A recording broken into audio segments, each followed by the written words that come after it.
So it's another London Marathon Expo. It's been something of a regular occurrence now on Run 247. I think we expect you every year, Steve. Apart from last year. Apart from last year. Breakthrough year. And it turned out to be a pretty good year. So I won't hold that against you guys. I think when we first spoke to you, we started off as the man with the yellow hair. Now you are sort of UK global running superstar of the people. So my wife won't let me do the yellow hair anymore. She says I'm too old for that. So I have to stick with the. So grown up now. Grown up. Well, a little bit. Yeah. I mean, I guess once you pass 40, you've got to start behaving yourself slightly. So yeah, she will disown me if I bleach the hair again. So that was in the past. So let's start off with last year and London in particular. You said there it was a breakthrough. I think beforehand, if I've got this story right, it wasn't necessarily a race you particularly targeted, or you had some other plans, and it just various things came together and you surprised yourself. So just remind us about that and tell us about that story. Basically, after dabbling with some ultras in 2013, it was all about the UK 100k champs for me in May, and the London Marathon was just going to be a nice little training run in the build up to the UK 100k champs, and it got to a point, I think it was about sort of 10 days out from London, having just done a 50-mile trail run as part of my build up to the 100k champs, and I'd been doing a few bits of shorter speed work, and I realised that I was actually in marathon PB shape as well at that time. So I'm not getting any younger, and the opportunities don't come around very often, and obviously have my place in the London Marathon to use it as a training run. So a quick jiggery-pokery of my training schedule at the time, and a press of the emergency taper button, and I lined up on the London Marathon, deciding to race it rather than train it, and it turned out quite well. And it was a personal best time. So I finally got the 2:19 monkey off my back, which had the last 3 London marathons that I'd done, and came in 2:16 and a bit. I can't remember the bit because I then subsequently beat it, so it wasn't my PB for very long, which is quite cool. But so I think it was 2:16:20 something. So that was a great story, because people hopefully will know, and if they don't, we'll put the link into the text of this video and at the bottom. Your story from a picture of you 8-9 years, as you say, quite accurately, the fat bloke who smoked like his takeaway to where you are today. Yep. But that time also meant, at that point, potential qualification for Team England for Glasgow 2014. Get my years right. I should know I was there as well. Which you then got selected. So how big a deal was A, firstly getting the time, but B, also that selection? Was that something you could have ever expected when you look back to that fat bloke? If I'd actually been aware of the official selection criteria for the Commonwealth Games and actually read up on it, I would have realised that I was in fact guaranteed a place pretty much in the Commonwealth Games, because the selection criteria is that there is one slot that's reserved for the first past the post at the London Marathon that wants to do it, as long as you got under the qualifying time of 2:17.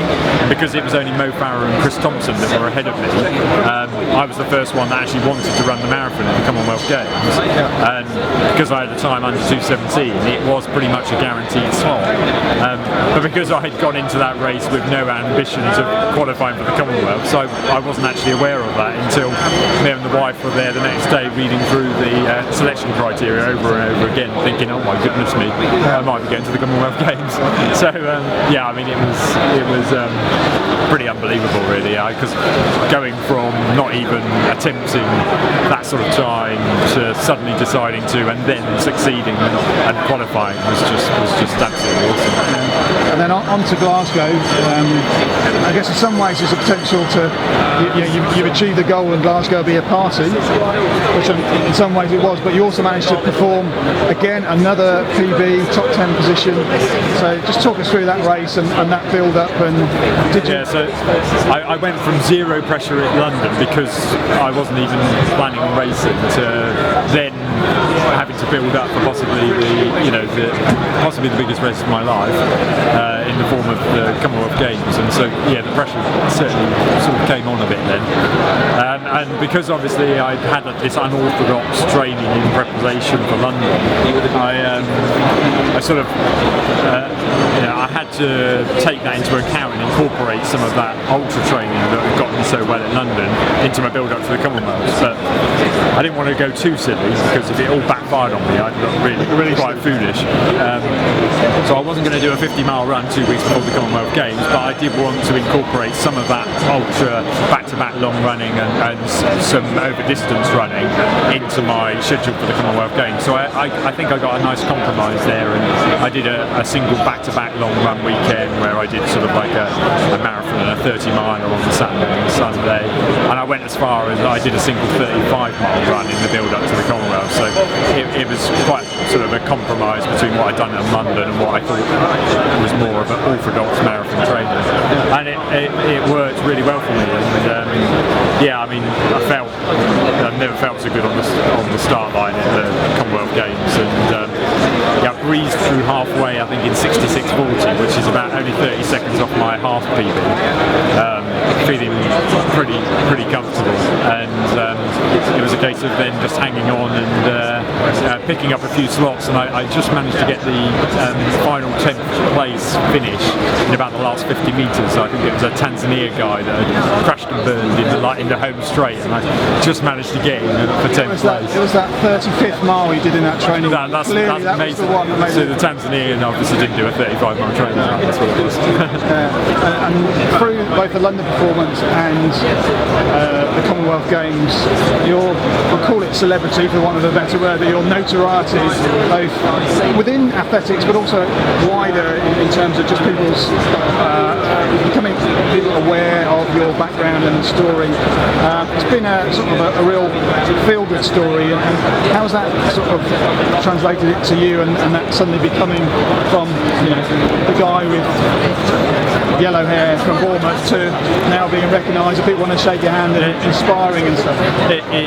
It's pretty weird. It has to be said, but it's weird in a good way. So I'm not famous enough that it's awkward or anything. Yeah, so you can still go down the test. Yeah. So when it does happen and somebody does come along to me and say you're that guy from that ended up on Claire Balding's show on the night of the Commonwealth Games, it's more of a novelty than anything else. So I can quite enjoy it, to be honest with you. And yeah, I mean, I still can't help but be surprised when people do sort of recognise me and stuff. But it's great, and thoroughly enjoy it. And that Glasgow time was also a British Vet 40 record. Yes. Do you think is there any more potential, do you think, to sort of chip away at that? Well, at least we know now any more PBs that I do will be more British Vet records. So in terms of the marathon, is that still a goal, or are you? I certainly haven't given up on it. Yeah, I think. I think potentially on the day at Glasgow, I think I possibly had a bit more.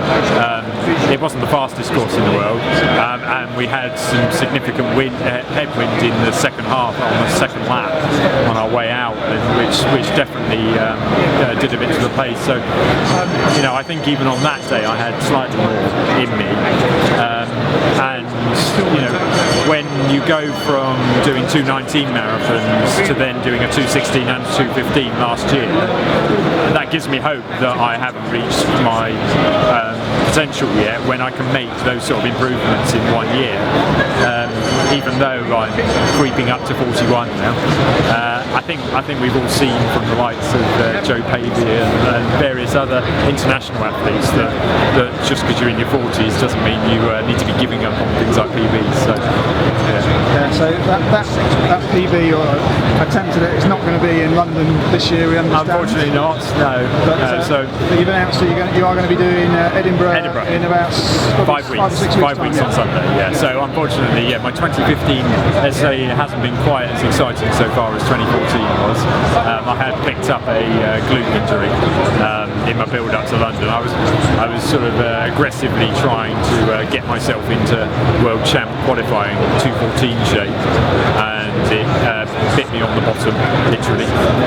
Left glute gave up on me, so I've had to rebuild my training from there. And I'm going to do the Edinburgh Marathon, which is 5 weeks' time, so I'm hoping that I'll be in good enough shape that I can be competitive at Edinburgh. Not quite sure I'll be sort of back in 2:15 shape, but what I don't want to do is take my fast marathon too much beyond.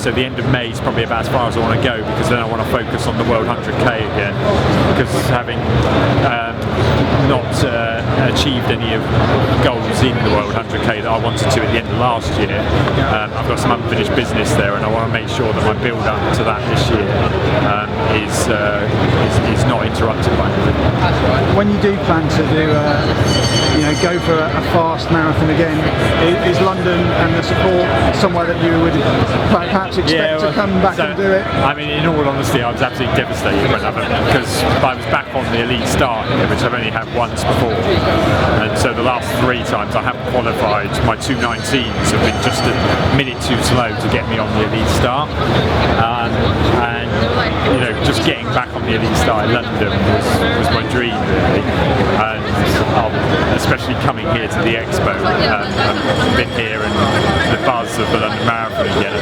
I really am desperate to get back on the elite start in London, so that really will be my main. I can't see it not being my target again for 2016, because I'd like to come back here on the elite start and perform as well as I can do. I saw one of the events that you did have planned for this year prior to your injury was the Comrades Marathon, which is, for those that don't know, is double marathon or just beyond double marathon in South Africa, a very famous race. Yes. So you had to pull out that one, but is that again a race that is on your sort of to-do list? That really now will probably be next year again. I mean, I don't want to leave that too long, but what I do want to do is go to Comrades in the best shape, like a gold medal. And to get a top 10 finish in Comrades, I need to be in the kind of shape that I showed at the UK 100k champs with my 6 hours 19. That's the kind of performance that I need to be pulling out of the bag at Comrades if I want to be competitive. So I'm not going to go there until I know that I'm going to do myself justice. So that's why I chose not to do that at the end of May and to do Edinburgh instead, because I feel I've got about enough time to get in shape for a marathon, but not a 90k South African hike. In the heat. It's been absolutely fantastic to follow your progress. We've certainly enjoyed following it on Run 247, as have our readers. I hope you enjoy the rest of your time here at the marathon. You're here with Garmin, yes, promoting their great products, and I assume you must be a Garmin user yourself. So just tell us about those. Yeah, so I've been even before Garmin very kindly took me on as an ambassador. I've always been a bit of a stats freak and a nerd, and I've actually got my first run from 2007 September, when I decided that enough was enough and stamped that cigarette out and decided to lose some weight. I've actually got that September 2007 run on Garmin Connect. Probably not a 5.5 minute mile. It wasn't. No, I think it was about 9 minute miling. I think it was. But I basically, as I said, a bit of a stats and nerd when it comes to gadgets. So I love my Garmins, and I've gone through pretty much all of them, and they're very kindly now taken me on as an ambassador. So I get to try all the nice new goodies out before anybody else, which is cool. Excellent. Well, as always, pleasure to speak to you, Steve. Good luck with the rest of the year, and I'm sure we'll be back yet again, probably a year from now. We'll be talking to you in great shape, and you'll be looking to go 2:14, maybe quicker. Maybe quicker. Maybe. Excellent. Thanks a lot, Steve. Cheers. Thanks a lot.